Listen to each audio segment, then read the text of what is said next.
Una empresa joven en un mundo que avanza. Medanito, tenemos energía, somos energía.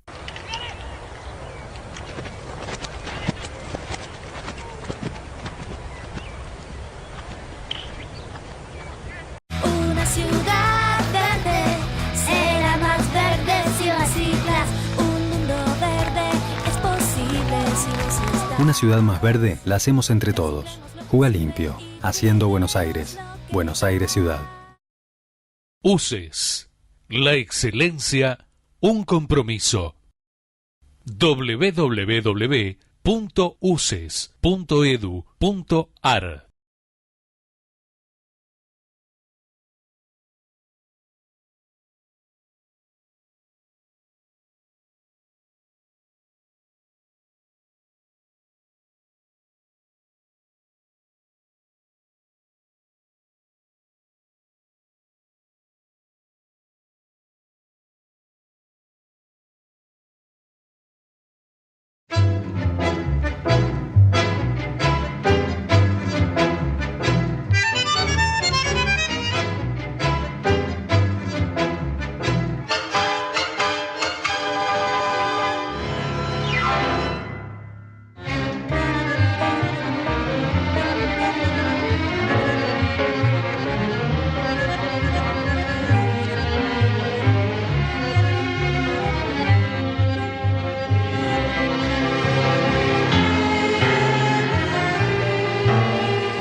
Vamos a abordar el tema conventillos versus villas, políticas habitacionales y clases sociales, un poco en torno al centenario y al bicentenario, para lo cual hemos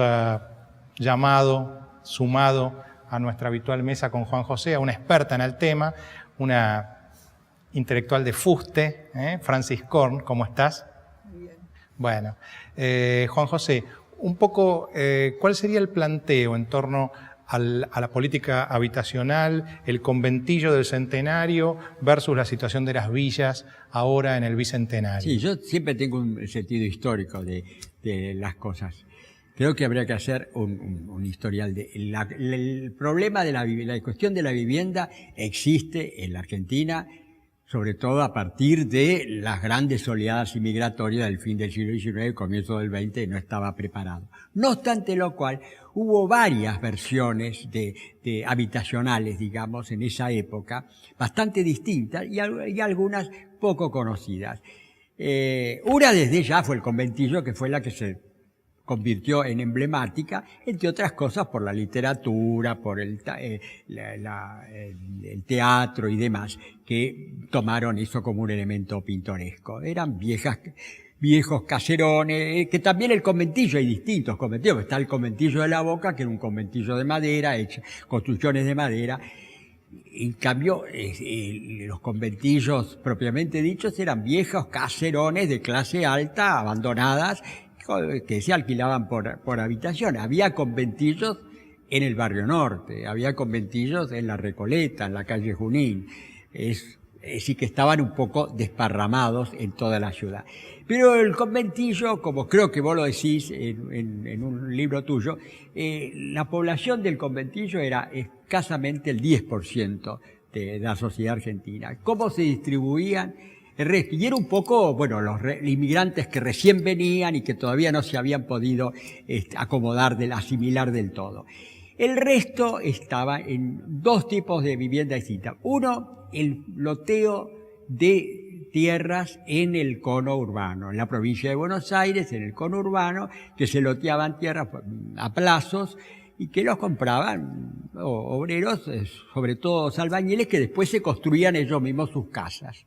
que es todo el suburbio de las calles, por supuesto, lejos de las estaciones, del sur, sobre todo del sur, y del oeste también, no del norte. Todo eso era el otro tipo de habitaciones de clases populares. Y una tercera, que es menos conocida, eran casas en la propia ciudad de Buenos Aires, casas ya un poco viejas, pero muy grandes. Yo incluso puedo poner mi propio ejemplo. Una abuela mía lo tenía y eran gente proletarios, un abuelo que era obrero, y tenía una casa grande con 2 patios, parra al fondo, sala a la calle, y alquilaban con un sueldo, el sueldo de un obrero especializado. Y alquilaban 2 habitaciones para, generalmente eran hombres solos o mujeres solas, para, en cierto modo, aliviar el alquiler. Eso era muy característico, pero también característico de la clase media. Las casas eran tan grandes, con tantas habitaciones, que también la gente de clase media alquilaba. Bueno, en el 30, la crisis del 30 surge la primera villa miseria que hubo, que fue llamada Villa Desocupación, en ese momento, que quedaba en Puerto Nuevo, que fue, bueno, siempre cuando se habla de la crisis del 30, que fue una crisis muy breve, en realidad eso duró el último tiempo de Irigoyen y la dictadura de Uriburu. Ya a partir de Justo, con los planes económicos de Pinedo y Previs, ya la crisis se termina muy rápidamente, antes que en Estados Unidos, y ya la villa miseria, esa villa de desocupación, desaparece completamente, a pesar de que queda registrada en alguna novela, por ejemplo, Reina del Plata de Bernardo Cordon, algunos aspectos pintorescos de villa de desocupación. Y después, bueno, ya después existe la segunda oleada inmigratoria, que ya no es la inmigración del exterior, sino del propio interior, de las provincias más pobres, ya con el peronismo, que se da con el peronismo, que ahí surge la Villa Miseria actual. La Villa Miseria actual surge bajo un gobierno populista, 46, como bajo un gobierno populista. Eso es la paradoja, no la contradicción, ahí surge. Con todo, la Villa Miseria... No es la vivienda digna de la que hablan en la Constitución. No, ni por asomo.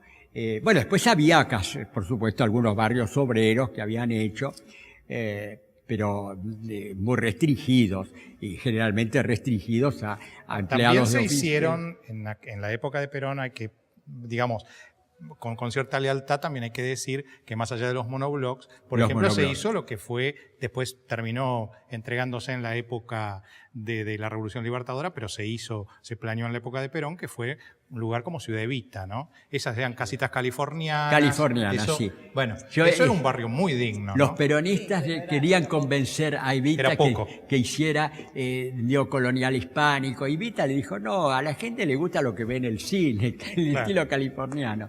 Y bueno, y ahí viene, bueno, pero con todo, las villas miserias de aquella época, yo las he conocido porque uno podía tranquilamente entrar en las villas miserias, no había droga, no había alcohol y no había desocupación. Era otras villas miserias. Yo me acuerdo de haber ido, una vez me tocó hacer un censo en una villa miseria, yo era muy joven, y uno de los casitas, que nos invitaron, los censistas nos invitaron a la mesa, con una silla nos sirvieron algo, cosa que es inconcebible en la Villa Miseria actual, y tenía, me acuerdo siempre, pintado, no tenía ventanas, por supuesto, tenía nada más que la puerta, habían pintado una ventana con unas cortinitas.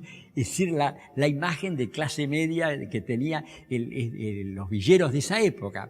Vamos a ver qué le parece a Francis esta conceptualización que hiciste vos y la idea del conventillo en el centenario, ¿no? Sí, la conceptualización mía es parecida. Lo que se puede decir con total seguridad es que en la primera década del siglo XX Buenos Aires debe haber tenido el boom de vivienda más extraordinario que hubo jamás en ninguna parte del mundo. La población creció desde el año 87 al 14, 254%. Y la vivienda creció 400%. Es decir, creció muchísimo más que la población. De esa vivienda que había crecido más que la población, el 60% de los propietarios eran inmigrantes. Es decir, bueno, ¿cómo se explica todo esto? El conventillo era la peor vivienda posible. En ese momento no había nada peor. Tenía una característica bien diferente de lo que después es la villa. Es decir, el conventillo es la peor vivienda posible, pero bueno, entre otras cosas tiene paredes importantes. Por reglamentación municipal tiene que tener baño, algún baño por lo menos, y bueno, una serie de cosas así. Pero además, la gente que está en el conventillo es parte del mercado. Digo, no hay ciudadanos que alquilan o se construyen o qué sé yo, y ciudadanos que son distintos y que están en otro lado. Es decir, es realmente para... Estaban integrados a la ciudad. Sí, por supuesto. Porque Vos lo que estaban en el centro, planteás que la cualquier villa parte. actual es una especie de country de los pobres. Sí. No, De es, barrio no, cerrado, es barrio distinto, cerrado. no, es distinto. Es sí un estamento. Es decir, es gente que tiene derechos y obligaciones diferentes. Sí, sí. Digo, es decir, ellos pueden no pagar la electricidad, no pagar el terreno, ocupar un terreno. Es decir, es distinto. Es distinto del pobre de antes. Sí, sí. Que estaba en el cuarto de conventillo, tenía su casita, pero tenía que pagar. Y el pobre de ahora también, el que no vive en la villa.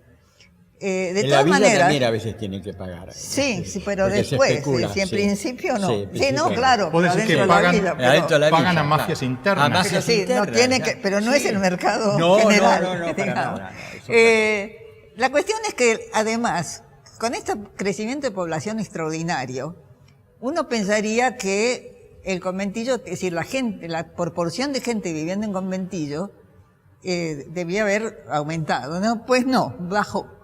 Es decir, en el 87, 90, hasta el 95, un cuarto de la población de Buenos Aires vive en conventillo. En el 4 es el 17% el que vive en conventillo. 1904. Y la población creció de manera inverosímil, porque crecía más de como 100% cada 2, 3 años. Y en el 19 llega a ser el 9%. Es decir, que baja la cantidad de conventillos. ¿Y esa Ahora, gente a dónde se mudaba? eso ahí lo que dije yo, a la iba ahora, Casucha, ahí va sí, ahora, claro. a eso iba. El resto era ese 400% de propietarios, que ese crecimiento de 400% con el nacimiento de la clase media. Y, bueno, si querés llamarlo clase media, pero ¿A vos no te gusta la No clasificación? a mí me gusta Por la clase, clases, sí. pero no importa. De todas maneras, ¿de dónde sale? ¿Quién hizo que pasara eso? Es la plata bajo el colchón. Porque todavía no hay créditos para vivienda. El banco hipotecario ya está desde fines de los 80, pero no aporta más que el 5%. Es realmente del ahorro de la gente, es decir, de la diferencia del salario. Y te voy a decir, yo lo que hice fue tratar de ver el peor salario posible en el 95, en el 4, que era el del albañil o el de herrero, cómo comparaba con el alquiler del cuarto conventillo. El peor salario posible, el cuarto conventillo, era 22% del salario. Esto querría decir que la famosa tesis de que la generación del 80 hambrió a los argentinos es un mito. Es un mito total, es un mito. Sí. Así como es un mito que los populismos redistribuyeron la riqueza. Ya vimos como los villamicerias nacen con el primer populismo. Y bajo 2 gobiernos populistas, Duhalde y el actual, hemos visto por primera vez, porque ahora ya la Villa Miseria no es el último escalón es la calle.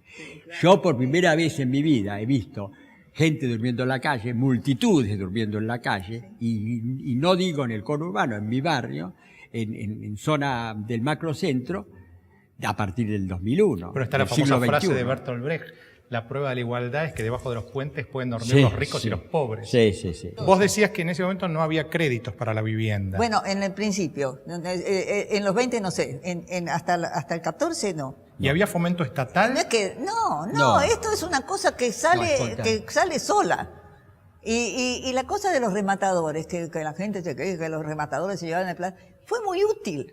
Porque es decir, los remates son los que permitían a la gente pagar en cuotas, comprarse el terreno y construir. Bueno, hay un artículo, un escrito de Mariano Moreno de 1810, en donde Mariano Moreno dice: dejen los alquileres libres y sola va a prosperar la vivienda. Bueno, me gustaría entonces ahora entrar un poco al planteo de cuáles son las diferencias estéticas entre lo que era el conventillo y lo que es la villa. La villa es peor, más allá de esto que decías vos, de que en la villa están fuera de la ley. Pero bueno, aparte lo que decíamos es no solo están fuera de la ley, además, fíjate lo que es la construcción de en la villa, más que las estén ahora pintando y qué sé yo, y haciendo cosas, y lo que era, es decir, un caserón viejo, o incluso una casa de madera en la Boca, era incomparable, con una vivienda de la villa. Yo tengo siempre la descripción de mi madre, que vivía en el conventillo de la calle Sarmiento, de chiquitita, y cómo vivía mi abuela con sus 5 hijos allí, en un solo cuarto. Mi madre no tenía recuerdos tristes del conventillo, muy por el contrario. Digo, yo no digo que todo el mundo era feliz en el conventillo, pero era un lugar donde para un extranjero, además, para un inmigrante, tenía virtudes en cuanto a la posibilidad de socialización más rápido, de asimilación más rápido. Primero había gente de todas las nacionalidades, claro, que se mezclaba el sainete, es eso. Mi madre, en su infancia, mi madre era hija de rusos, mi madre, es decir, sus amigos, los que se acuerdan de la infancia, era la hija de la italiana, y la hija de la genovesa, la hija de la polaca, y su amiga del alma era la hija de una gallega que era cocinera de Alvear. Sí, pero y además ella incluso iba al colegio de monjas de la Vuelta, que era el que quedaba cerca, donde yo fui después a Independencia. El colegio público, claro, que era lo más democrático. Iba la señora y iba la hija de la señora, sí, y iba la hija de la sirvienta. Sí, era lo más democrático que podía haber. Ahora, algo que ahora mucha gente dice es, bueno, hay mucho prejuicio respecto de las villas están habitadas por mucha gente trabajadora, y hay otros que dicen, no, ahí anidan todos los delincuentes. ¿Cómo reaccionan ustedes frente a esas dos visiones? El padre Pepe, yo lo he escuchado, y mitifica la villa. Él dice que la gente de la villa son como una clase especial, que hay una solidaridad entre ellos que no existe en el resto, y que son virtudes que es como que son más cristianos. Bueno, eso un poco viene justamente del catolicismo, pero el cristianismo plantea que hay una sabiduría,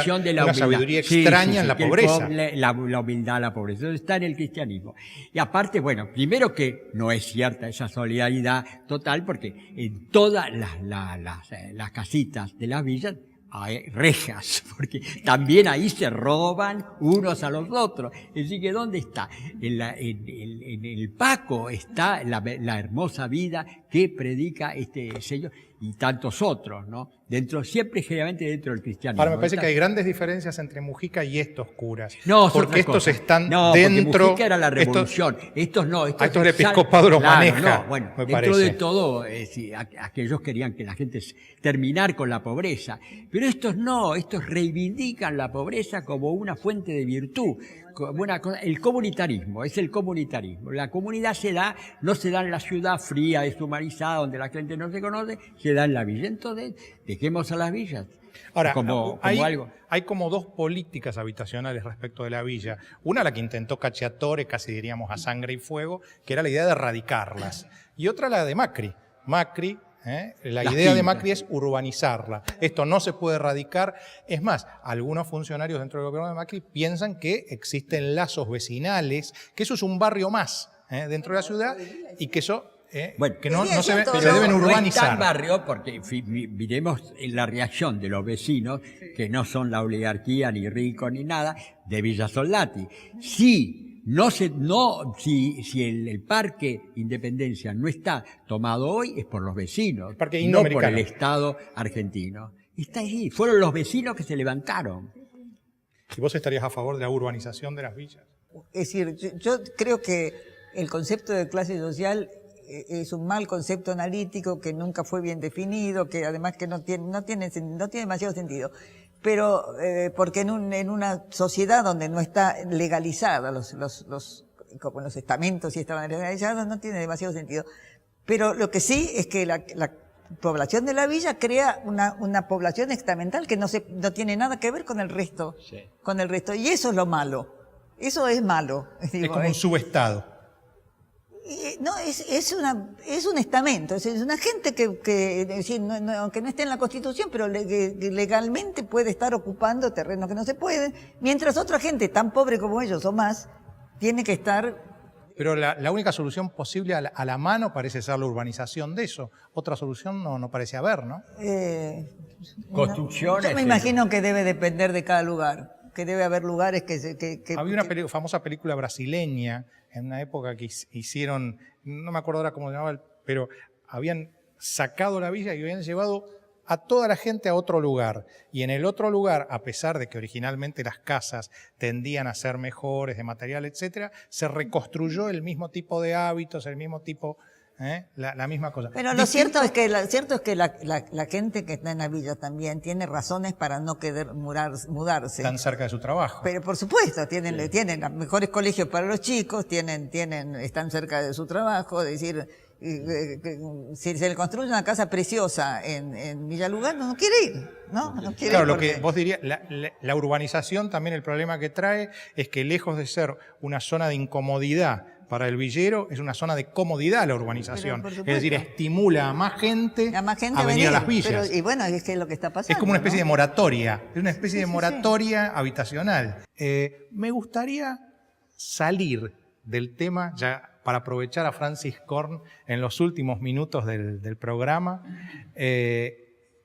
para que nos haga salir del tema habitacional y si te parece, nos podés hacer un recuerdo de alguien que fue uno de los intelectuales más grandes de la Argentina, que fue Adolfo Bioy Casares, con quien habitualmente ibas a almorzar, iban siempre la vila donde a veces vamos con Juan José a tomar el café. Me gustaría que terminamos el programa con este gran amigo. Yo estuve alguna vez muy poco con él personalmente, también, pero una especie de gran amigo en el sentido de que lo he leído mucho. Yo es como si lo hubiera conocido, leyendo el diario de él, es como si me hubiera estado comiendo, diario que me ha apasionado, a pesar de que ha sido muy criticado. A pesar de es que como estar comiendo con él y Borges. Yo ¿no? también fui muy amigo de Juan José Hernández, que solía criticarlo, hasta lo criticó por escrito en un Pero ensayo, no, había gente furiosa con el diario, pero No, yo no. lo que decía, en una mesa donde estábamos con Tulio Alperín y con una serie de gente, había gente que estaba criticando el diario. Yo dije, pero mira si sale un diario de cualquiera de nosotros. Sí. ¿Por qué?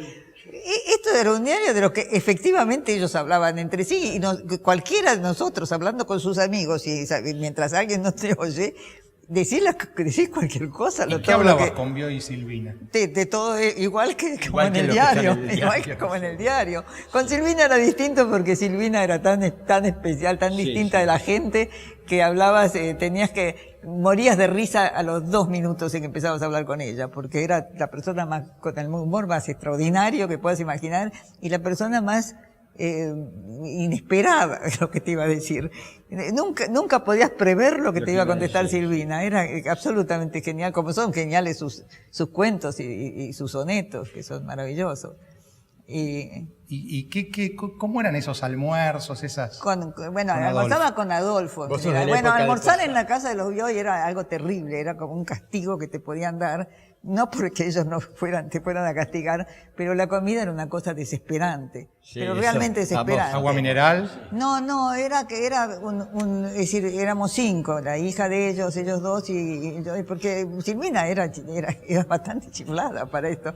Y él no sé qué le pasaba, ahí adentro de su casa no se daba cuenta, pero venía una bandeja para las 5 personas. Me acuerdo una vez, la primera vez que comí ayer estaba Puig, el escritor. Manuel Puig. Sí, Manuel Puig, Marta Bioy, Silvina, Adolfo y yo. Y trajeron una bandeja, me servían primero a mí, y había 2 bifes. 2 bifes quemados, además.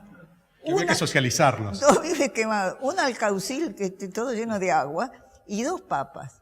Y yo dije, ¿qué hago con esto? ¿Qué me sirvo? Serví un pedacito de papa y un pedacito de bife, lo corté, que no se podía comer, porque yo no como la carne cruda, pero esto era como suela.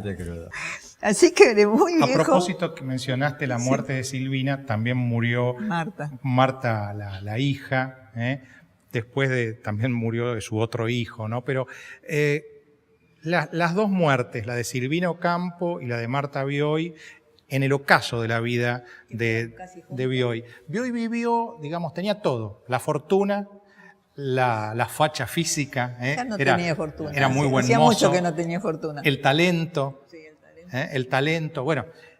Pero en esos últimos tiempos se le vino todo encima. Perdió la fortuna, perdió a su hija, perdió a su mujer. Hay como una especie de compensación cósmica. Lo peor para Adolfo fue la muerte de Silvina. La gente no lo cree porque creen que, como él tenía novias y que era muy mujeriego y todo lo que quiera. Él, a la persona que quería en este mundo era a Silvina y a Borges. Las dos personas que él quería eran Silvina y Borges. Yo omití Borges Y también, todos los días de su vida, a las 8 de la noche, estaba en su casa para comer con Silvina. Y la cuidaba todo lo que se podía cuidar a Silvina. Después de esas tres muertes, Borges, Martita y Silvina, ya se le acabó su vida, estaba muy triste. No, él era muy particular. Él siguió, yo sé que se le acabó la vida en cierto modo, pero no, él siguió, mirá, estaba ya tan enfermo, tan mal, que no podía caminar y todo esto, pero seguía escribiendo, pensando en los cuentos, seguíamos almorzando 3 veces por semana en Lola. Yo lo iba a buscar en el coche y lo llevaba y siguió y siguió. Era la persona que más le gustaba la vida que yo conocí jamás. Bueno, me parece que este recuerdo era pertinente. Sí. Y lindo como para terminar el programa con Francis. Muchas gracias por haber No, venido. gracias a ustedes. Y muchas gracias a la ciudad y al Mamba, que nos ha permitido estar en este lugar tan lindo.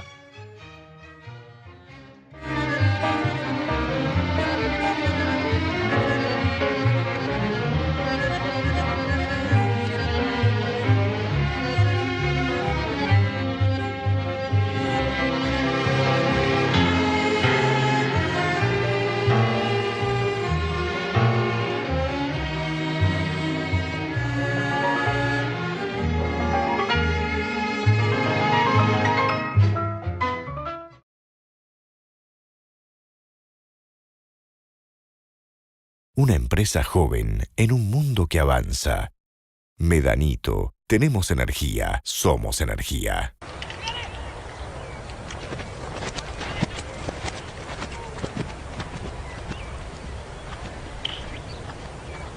Una ciudad verde será más verde si las siglas. Un mundo verde es posible si necesitas. Una ciudad más verde la hacemos entre todos. Juga limpio, haciendo Buenos Aires.